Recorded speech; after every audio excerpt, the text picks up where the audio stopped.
Tu as placé les étoiles au commencement de l'univers. Alpha. Oh, rien ne peut être. Amen. Amen.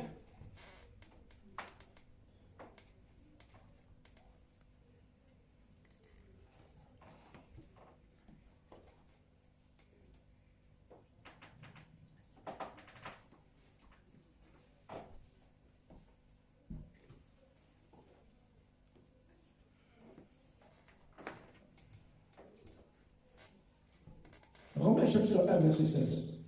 Romains 1, chapitre 16. Romains 1, chapitre 16. Romains chapitre 1, verset 16.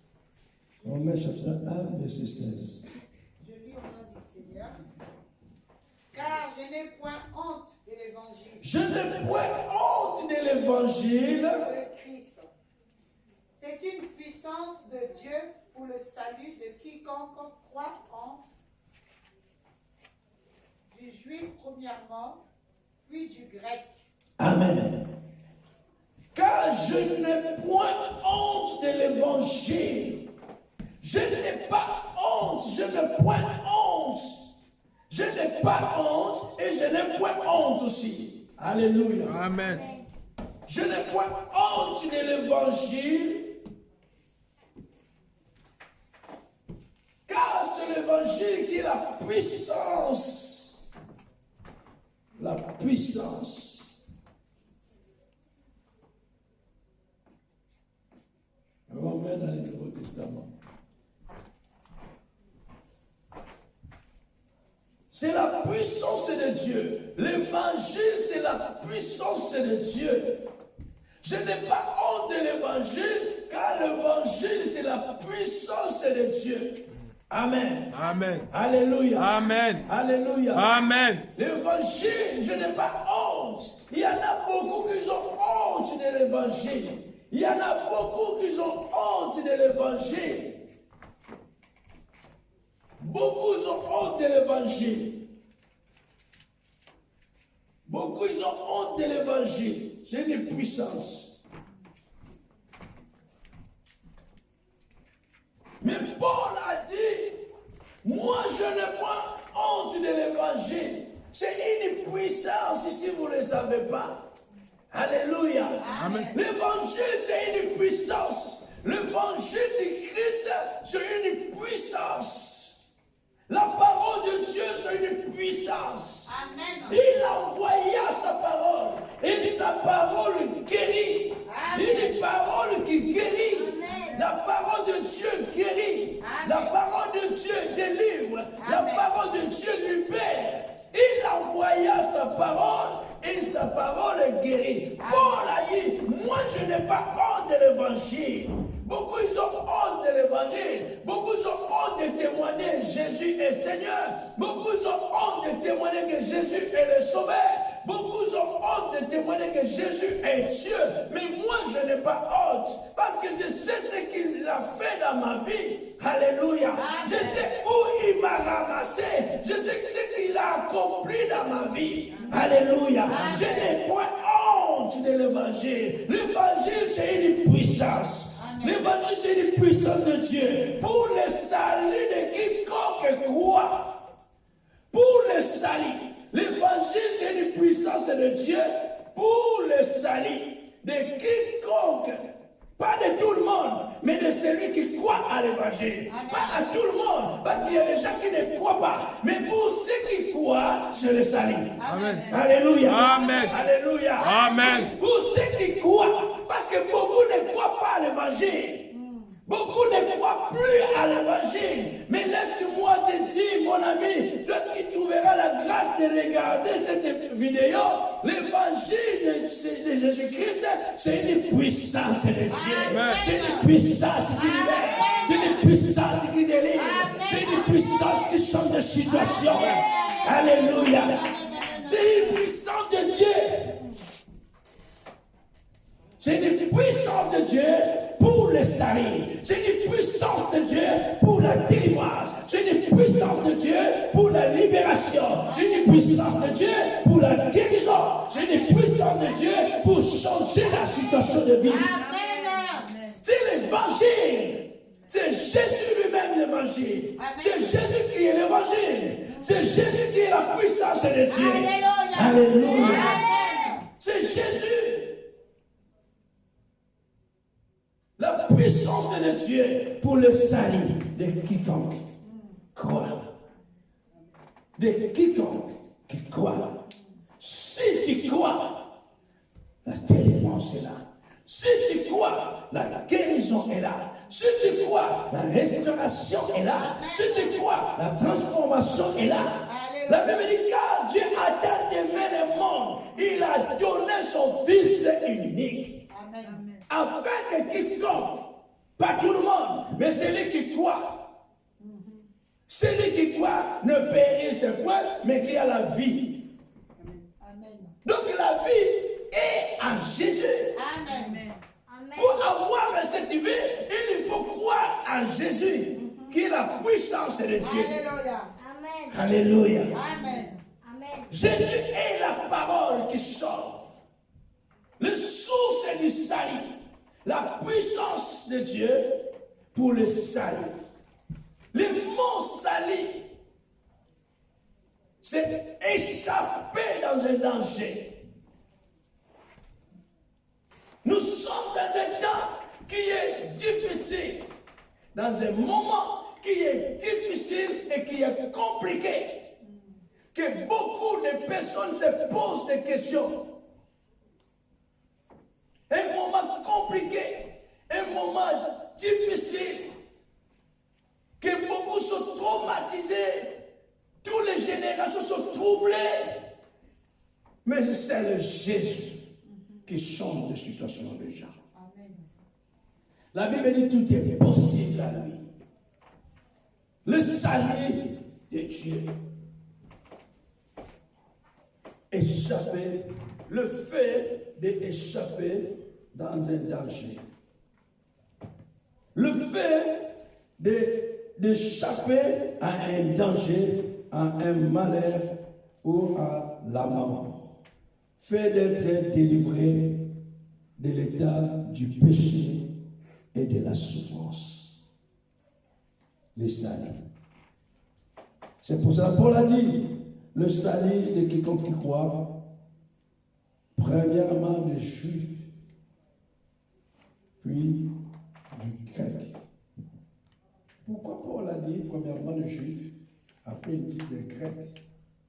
Les Juifs, on connaît les Juifs. Parce que la Bible dit le salut vient des Juifs.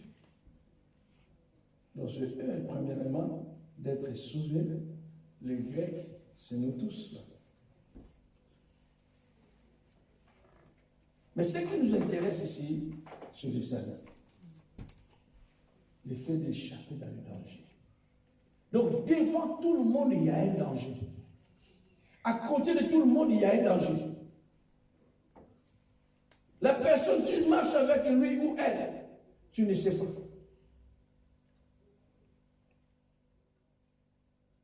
Je vais prendre l'expérience qu'un homme de Dieu a dit, attention, il y a quelqu'un qui est à côté de toi, c'est un danger. Il dit, regarde la personne qui est à ta gauche et à ta droite. Il a regardé, il dit, mais moi je vous dis que la personne qui est à gauche et à droite, c'est un danger. Vous allez voir que c'est un danger. Qu'est-ce qui s'est passé? Il dit, la personne qui est à ta gauche, là, il y a un esprit de serpent. Et du coup, l'esprit de serpent, l'esprit démoniaque, l'esprit satanique commence à manifester dans la vie de la personne. Donc c'est que la personne qui est là est animée par un esprit qui est satanique. Donc ça peut être un danger. La personne que tu marches avec, la personne que tu manges, il peut être un danger. Mais celui qui te parle dans le danger, c'est Jésus. Amen. Celui qui te protège, c'est Jésus. Les gens que nous marchons avec eux, les gens que nous mangeons avec eux, les gens que nous parlons avec eux, peut être un danger. Physiquement, tu ne le vois pas. C'est quelqu'un qui est beau et belle, mais en elle ou en lui qu'il y a quelque chose, un danger pour l'humanité, un danger pour toi, un danger pour les autres. Parce qu'en eux, il y a l'esprit. L'esprit peut le pousser à faire quelque chose. Et tout le monde est dans le danger. Et une fois, c'est passé dans une école. Et dans cette école, c'était dans un internat. Dans l'heure de manger, dans l'heure que les enfants mangent à l'internat, il y a un enfant qui avait l'esprit. Et l'esprit démoniaque, l'esprit satanique qui était sur cet enfant, a poussé cet enfant d'entrer dans la cuisine. Et l'enfant est entré dans la cuisine de l'internat, là qui sont préparés tous les repas, ils vont servir tous les enfants de ce département-là, dans l'internat. Et l'enfant qui est parti a pris un produit. Et un produit, il l'a mis dans la nourriture. Il est sorti tranquille. Dans tous les repas, les assiettes qui étaient là, il y avait directement du poison. Mais la personne qui a préparé le repas, il a bien préparé ses repas. La nourriture, c'était bien préparé. Mais parmi les enfants qui est là, un enfant qui avait l'esprit satanique, démoniaque de la sorcellerie, c'est lui maintenant qui est entré à envoûter tous les repas. Et quand les enfants, ils ont mangé le repas, parmi tous les enfants là, ils étaient morts. Et c'est fait que parmi tous les enfants qui étaient là, il y avait un enfant d'un pasteur qui était aussi bon. Mais le pasteur, quand on l'a appelé, il dit que ton enfant, il est mort. Il dit non, je viens là. Quand il est venu, il dit qu'est-ce qui s'est passé? Parce que mon enfant, il était en bonne santé avant, depuis tout ce temps-là. On dit non, on a préparé la nourriture. C'était bien préparé, mais on ne sait pas qu'est-ce qui s'est passé. Et tout était poisonné. Et les enfants qu'ils ont mangés sont morts. Et l'enfant du pasteur est mort. Et le pasteur a pris son enfant. Il a demandé à la personne de l'internat, donne-moi une chambre. Je vais partir avec mon enfant. Il a pris son enfant, il est entré dans une chambre avec son enfant. Il est resté avec son enfant pendant 12 heures. Pendant 12 heures, il priait. Il dit non, il faut que mon enfant soit épargné dans les dangers. Après, on s'occupera des autres. Après 12 heures, l'enfant commence à vomir. C'est bien manger. Et l'enfant s'est réveillé. L'enfant est revenu à la vie. L'enfant était ressuscité. Amen. Alléluia. Amen. On dirait que vous ne croyez pas. Amen. L'enfant est revenu à la vie. L'enfant est ressuscité. C'est son enfant. Amen. Amen. C'est là il est retourné. Il vient de dire aux gens, il a dit, certainement la nourriture était envoûtée. La personne qui a mis le poison dans la nourriture était poussée par un esprit de la sorcellerie. Était poussée par un esprit démoniaque. Donc cet enfant, il était poussé de mettre ces choses-là dans la nourriture. C'est pour cela qu'on dit souvent à la maison, dit aux enfants, avant de manger, prie. Parce que même la nourriture que vous-même, les mamans, vous avez préparée, les esprits peuvent envoûter. Et que ton enfant il mange, au mal au ventre, oh ceci, oh cela. Les enfants, si on n'a pas appris à prier. Et cette histoire est aussi dans la Bible. Il y a des histoires dans la Bible que la nourriture, ils ont mis des coloquettes mauvais. Mais Dieu nous épargne dans le danger. C'est ça le salut.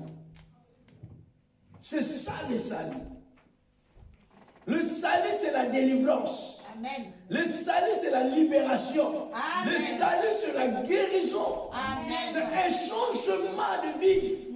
Mais à quiconque ne croit pas, à tout le monde, à ceux qui croient, si tu crois, la Bible dit, si tu crois, tu verras la gloire de Dieu. Amen. Donc pour voir la gloire de Dieu, il faut croire. Amen. Amen. Celui qui s'approche de Dieu doit croire que Dieu existe. Alléluia. Alléluia. Gloire à Dieu. Tu veux voir la gloire de Dieu? Est-ce que tu crois en Dieu? Est-ce que tu crois que Dieu peut changer ta situation? Il y a des gens qui ne croient pas. Ils disent non, je ne crois pas. Parce que la souffrance là, ça fait longtemps. Je ne crois pas. Oh, je travaille avec notre frère. Si tu crois, tu verras la gloire de Dieu. Amen. Amen. Amen. Amen. 2 Corinthiens chapitre 6. 2 Corinthiens chapitre 6, verset 2. 2 Corinthiens chapitre 6, verset 2. 2 Corinthiens, Chapitre 6, verset 2. verset 2. Je lis au nom du Seigneur. Au temps favorable, j'étais exaucé. Au temps favorable, j'étais exaucé. Au jour du salut, Au jour du salut, j'étais secouru. j'étais secouru. Voici maintenant Voici maintenant le temps favorable. le temps favorable. Voici maintenant Voici maintenant le jour du salut. le jour du salut. Amen. Amen. Amen. Amen.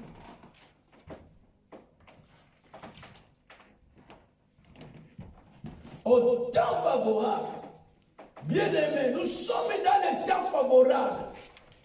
Alléluia. Amen. Nous sommes dans le temps favorable. Le temps que Dieu nous accorde sa grâce. Le temps que Dieu nous accorde sa faveur. Paul dit aux Corinthiens, au temps favorable, j'étais exaucé. Dans le temps favorable, j'étais exaucé. Or, pour que Dieu t'exauce, il faut prier. Amen. Amen. Pour que Dieu t'exauce, il faut demander. Amen. Pour que Dieu t'exauce, il fallait invoquer Dieu. Mais la Bible dit, au temps favorable, j'étais exaucé. Peut-être que tu avais fait une prière sans te se rendre compte.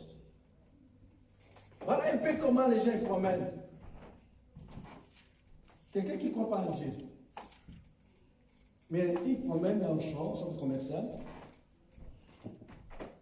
Et il y a quelque chose qui arrive. Il dit, mon Dieu, aide-moi. Mais il a fait déjà la prière.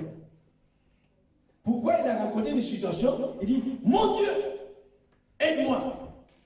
Il y a des gens, Seigneur, sauve-moi. Mais il n'est pas chrétien. Il ne croit pas en Dieu. Il n'a jamais donné sa vie au Seigneur. Mais les dangers qu'il a rencontrés, il dit, mon Dieu, sauve-moi. Ah, donc dans les temps favorables, le temps que tu avais raconté quelque chose, il y avait une parole qui était sortie dans ta bouche, Dieu avait pris compte de cette parole et il t'avait exaucé. Alléluia. Amen. Je me rappelle une fois, dans l'année 2000, j'ai travaillé loin et il y avait un homme que je prêchais toujours la parole. J'ai dit, il faut accepter Jésus comme Seigneur Sauveur. Lui, il disait toujours, oh non, je ne peux pas l'accepter. Moi, je ne peux pas accepter Jésus. Ah, vos églises là, vos trucs là, c'est... Je ne crois pas à cela, je ne crois pas à cela. Ok. Mais un jour, on partait au travail ensemble, et c'est moi qui étais au volant. Lui, il était là, à cette droite-là. Et là qu'on travaillait, c'était tellement loin, il y avait tellement de virages. Et du coup, comme on commençait à 5 h du matin, avec le retard qu'on avait, on était vraiment en vitesse. Et j'étais vraiment en vitesse. Et je prends le virage, là, comme je connaissais le chemin dans ma tête, je prends le virage en vitesse.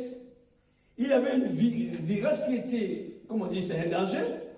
J'ai passé ça en vitesse. Je crois directement à côté, la personne a crié, Jésus! J'ai dit, hein, tu as crié Jésus? Ah là, maintenant tu crois que Jésus est là? Ah, j'ai dit, oh là! Il dit, mais tu m'as fait peur. Ah bon, mais c'est la peur.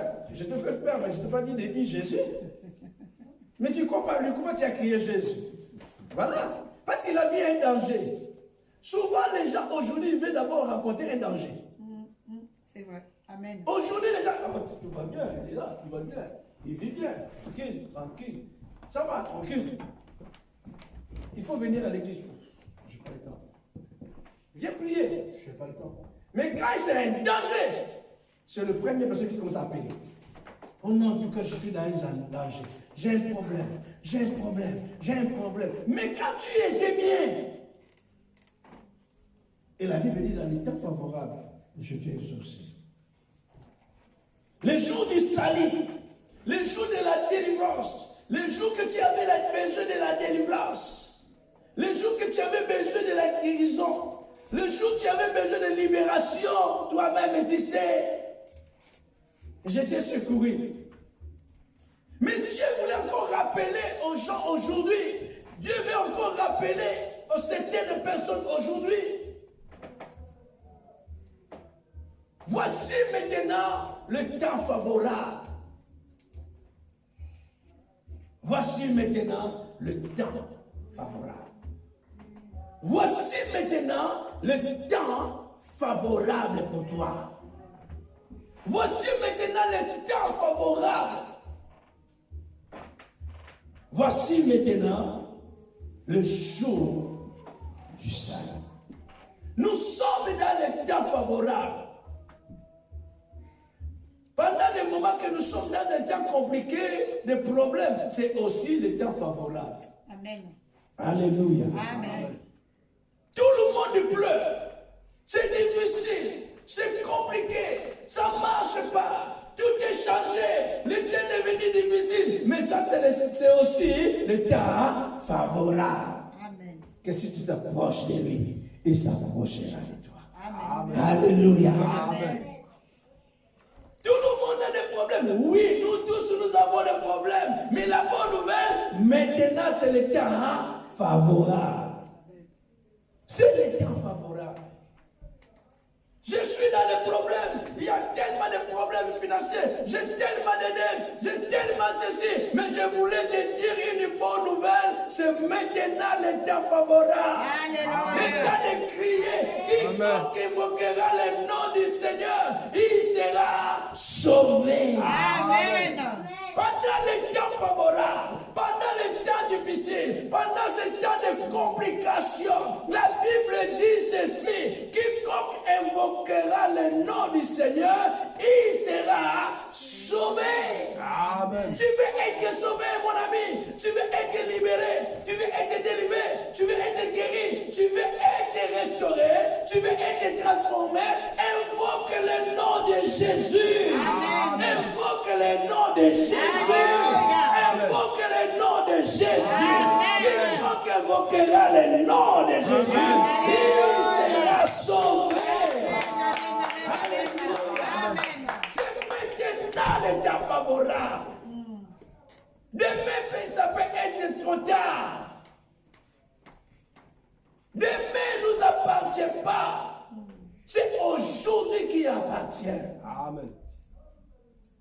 Alléluia. Amen. Si Dieu t'a accordé la grâce d'être parmi les vivants aujourd'hui, c'est le jour de ton miracle. Amen. Si Dieu a accordé la grâce aujourd'hui d'être parmi les vivants, c'est seulement qu'aujourd'hui c'est mon jour. Amen. Et profiter à faire des grandes choses. Amen. Parce que demain, on ne sait pas. Amen. Et la Bible dit, maintenant, c'est le temps favorable. Le temps favorable, c'est maintenant. Le jour du salut, c'est maintenant. Beaucoup pleurent. Non, il y a bleu, il y a ceci, je pleure, j'arrive pas. Mais maintenant, c'est le temps favorable. Demain, ça peut être trop tard. Saisis l'opportunité, saisis l'occasion pour être échappé dans ce danger de mort. Beaucoup, pendant que je suis en train de parler, beaucoup sont prêts à se donner la mort. Beaucoup sont prêts à se suicider. Beaucoup, ils n'arrivent pas. Ils pleurent toute la nuit. Beaucoup, ils ne dorment même pas. Mais dis-leur, c'est maintenant le temps favorable. Si tu es réveillé aujourd'hui, c'est que ton miracle est là. Amen. La Bible dit, le salut est tout près de toi. Jésus-Christ est le source du salut. Jésus-Christ est le rocher de notre salut. Amen. Le salut est tout près de toi, n'est pas loin de toi. La délivrance est tout près de toi. La guérison est tout près de toi. La solution est tout près de toi. Romains chapitre 13, je vais finir là. Romains chapitre 13, verset 11. Je lis au nom du Seigneur. Romains chapitre 13, verset 11. Je lis au nom du Seigneur. Cela importe autant plus que vous savez à quel temps nous sommes. C'est l'heure de vous réveiller, enfin du sommeil. Car maintenant le salut est plus près de nous que lorsque nous avons cru. Amen. Amen. Cela importe d'autant plus que vous savez à quel temps nous sommes. C'est l'heure de vous réveiller enfin du sommeil. Les gens dorment encore. Et les souffrent, mais ils dorment encore. La Bible dit que l'état est mauvais. L'état est mauvais. L'état est mauvais. L'état est mauvais. L'état que nous sommes là est mauvais. Et la Bible dit, afin de se réveiller du sommeil, car maintenant le salut est plus près de nous. Le salut est plus près de nous que lorsque nous avons crié. Lorsque nous avons crié, dans une version ici, ils ont dit, le salut est plus près de nous